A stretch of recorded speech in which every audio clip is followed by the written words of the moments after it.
Hello and welcome to the Foot in the Door podcast, hosted by me, your host, Tom Henfrey. Here on Foot in the Door, we delve into how to break into the film industry, interviewing current industry professionals about how they did it and what advice they would give to young people trying today. On both this premiere and finale episode, I talk to award-winning writer-director Dylan Holmes Williams. Now directing episodes for M. Night Shyamalan's Apple TV Plus series The Servant, Dylan first gained major critical success and award success for his short horror film The Devil's Harmony. In this chat, we talk about his journey toward making The Devil's Harmony, how he got the film made, and what opportunities have come his way as a result. But that's enough from me. I'll be back for some more jibber jabber at the end of the pod. But until then, in the immortal words of Sam Jackson, hold on to your butts.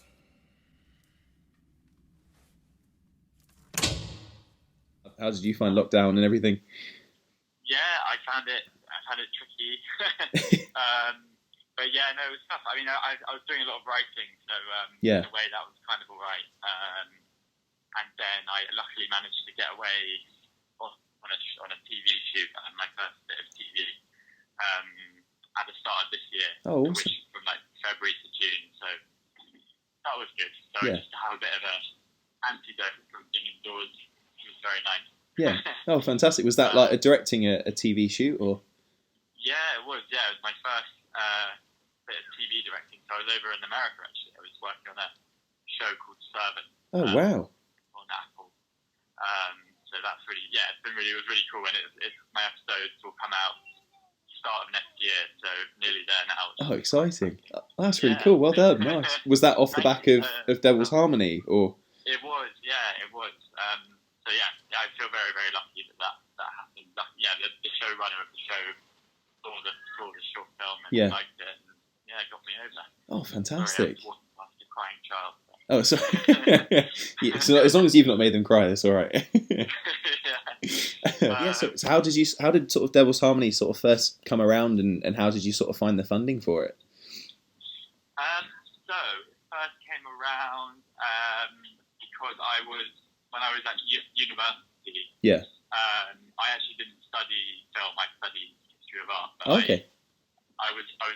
In my spare time, I made films with friends, and always wanted to get into it. And I made a music video for an a cappella club who were at the university. Okay. And it was a really, really bad music video, but it kind of gave me the idea. By working on it, it kind of ingrained in my brain this idea that a cappella clubs are actually a little bit creepy. And so that was the kind of germ of the idea. Yeah. And then I left university shortly after that, and I wanted to sort of make it into a short film, and it took me a little while. And in between, I was starting to be a freelance filmmaker, so mostly editing work. Yeah. And running on film sets and stuff like that. Yeah. DIT work, stuff like that. But yeah, all the while kind of had this dream to make this film. And so for about 2 years or 3 years even, I was just kind of getting by doing bits and bobs and a lot of editing, and started to direct music videos, but then always, as I say, wanted to make this short. So I finally took the plunge and kind of, I had made a short before, about 2 years or a year before. Yeah. There was a much smaller deal. It was like a 3-minute short, but so I sort of decided to make this one that I'd always kind of thought about, and started writing it, and then kind of started writing it, and eventually I couldn't find a producer for ages, even though I knew a lot of producers from all my commercial stuff and music videos and stuff. It was very hard to get someone to agree to it, because I had a script that, to be honest, wasn't very good. Yeah. And it was a lot of work to ask someone to do for free. Yeah. And so I emailed all the people I knew, and pretty much everyone said no. And I was really pulling my hair out trying to get someone to help produce it. And I actually ended up just cold emailing all of the graduating producers at the National Film School. Okay. And only one of them got back, and that was this guy Nathan Craig, who then very kindly came on board and agreed to work on it and came on board. And he brought on his friend from NSDF who was a writer. Yeah. So to help me develop the script more. He thought the script needed work, quite rightly. Yeah. And then me and Jess, the co-writer, we wrote the script together over a period of a couple months, and then we sort of finally got to a place where it was ready to shoot. And all the while also raising the finance, as you mentioned. So in terms of the finance, it was the budget ended up being about £25,000-30,000, I think. Yeah. And most of it was my money and Nathan's money, the producer. So, Okay. as I mentioned, we both. Well, I was doing a lot of commercial editing work. Yeah. And Nathan was doing a lot of commercial producing work. He had his own company that he created with a friend. Oh, okay. And so yeah, we both decided to club together and sort of just funnel the money that we were earning from our commercial pursuits into the film, which was obviously quite a daunting thing to do because it meant, just being very poor for a very long time. Yeah, for sure. Over the course of essentially we ended up providing between us about £20,000, I think, and then the rest, the sort of $5,000 to $7,000 that we got from a couple of executive producers. Okay. So there was a guy that I knew from university who was just an individual who had a bit of money and wanted to basically would just occasionally put money into films. Okay. So he'd get executive producer credit. So from him, and then one other guy sort of like that who also put in a bit, who's another producer who just kind of did it for the credit. Yeah. So that's kind of how we came up with it, and then how we financed it. Nice. Yeah. And then so the sort of editing and like running work that you got in between like uni and making The Devil's Harmony, like was that just from sort of networking and those like attending like film festivals and just badgering people, or how did you sort of get into that world? Yeah, it's a great question. I mean, I think the main thing it was I had a friend who was a bit older, who's sort of 4 or 5 years older than me. Yeah. Who was a cinematographer, and he was kind of he was sort of starting out as a cinematographer, but he was obviously a bit ahead of me in his kind of career path. Yeah. But not like crazily so, and he very kindly would sort of help. He sort of just helped by occasionally like suggesting me for editing work, for example, for things that were quite low budget. Yeah. So I did a lot of he might have been shooting, for example, a $5,000 music video.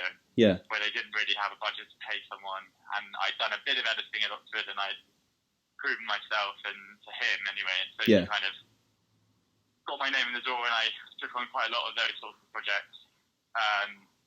And then he had a director that he worked with, who I then sort of I started doing editing for him initially at a very low rate, and then slowly I sort of won his trust, and he was doing quite a bit of commercial work. Yeah. So yeah, it's tricky. It's kind of, I just got lucky by knowing someone who was just getting into it ahead of me, and they helped.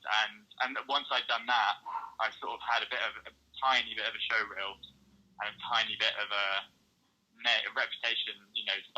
Word of mouth starts to get around, and before you know it, I was getting offered lots of that kind of work, like very low budget editing work, and then just sort of slowly progressed, gained more experience, and was able to command a decent day rate sort of thing. Yeah. But yeah, it's tricky when people ask, how do I get into it? I think it is just a case of, who you know to an extent, and then also being, hardworking and willing to put the effort into this kind of lower budget stuff to get her foot in the door, and that kind of stuff. Yeah. Yeah, for sure. So with Devil's Harmony, then, who has a particular streaming platform like Amazon picked it up, or? Do you mean the short film? Yeah. Yeah. So it got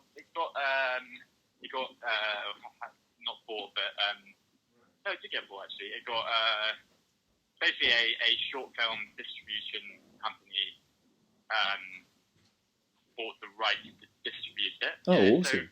So their remit is to sort of they pay you a very small sum to basically own the rights to distribute the film for 2 years. Yeah. And they then take it to various platforms who they sell it to, and then you get some money from that as well. So and they sell it in various different territories all over the world. So okay, cool.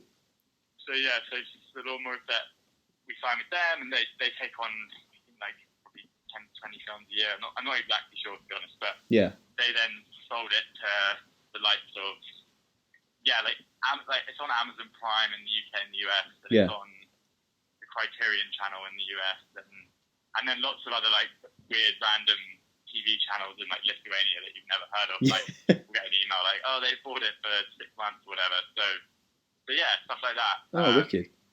Yeah, which is good. And I actually haven't seen any money for it yet. You don't annoyingly get all of your money in until at the end of the contract, which is like a year from now. So it's a long wait, but eventually we should see a bit of cash from it. And a bit of cash. It definitely won't be.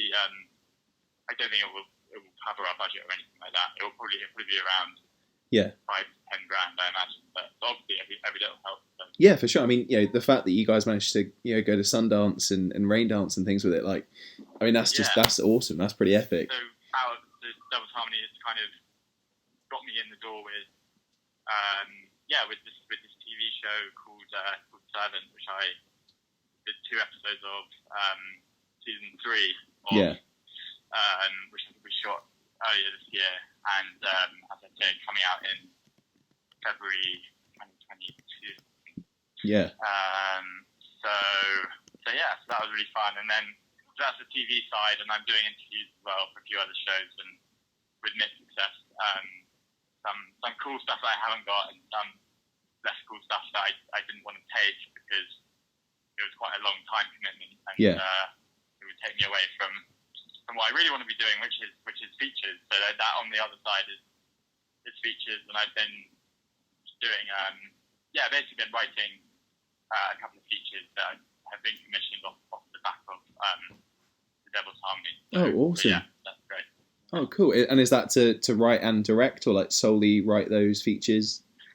Yeah, write and direct. Yeah, it would be to do both. So brilliant. So I've got like a feature of the Devil's Harmony that I've nearly finished writing with a company, and then two other feature films which are slightly earlier stage. Yeah. Nice. So I guess they're the kind of next steps for you then in terms of like directing and sort of moving on in that way. I guess that's kind of your main focus then, is to make those 3 as features and then solely do features rather than TV and features, or? I think certainly the primary goal is features, and trying to basically the debut feature is this kind of like holy grail that is quite an important step in a director's career, I think. So for some reason, and I'm not really sure why, but there's this big kind of pressure really on debut features. They kind of are quite defining in terms of how the industry then perceives you. Yeah. Really. So I remember when I first started out, I was like, I just got to make a feature like right away, like I just got to do it. And actually, I don't think that's the case. I think it's important that your debut feature is very strong. Yeah. So that's the main goal, and like I say, the Devil's Harmony is the one that is closest to being ready, and hopefully the one that will go first. But then, I would also like to be doing TV, and I think the thing that I'm trying to be cautious of is I don't want to become, not that this is even an option yet, because not like I'm getting offered things left, right, and centre, but I don't want to become just solely a TV writer. Yeah. TV director. Yeah. So, which I think lots of directors, that is something that happens. They start off wanting to be film directors, and then they get kind of sucked into TV and end up probably not doing exactly what they want to be doing. Yeah. But also great because they're working and they're on set. But yeah, for sure. But I mean, if you've got that kind of like you don't want to get pigeonholed in that one thing. You kind of want to be able to. Yeah. No, I fully understand that.